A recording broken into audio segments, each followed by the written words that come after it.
Eventually, we're gonna come in with water and electricity. The water that we need is just for a sink. We're not going to put any kind of bathroom or commode or anything like that. We just need water for washing and cleaning. So we need a sink in here, and that will come in later on in the process. I will run water and electricity outside the wall, and I will just insulate it as I go.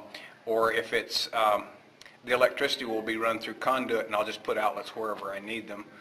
Again, that's to kind of speed up the process for me to get the building built, and then I can take my time during the winter to do plumbing and wiring.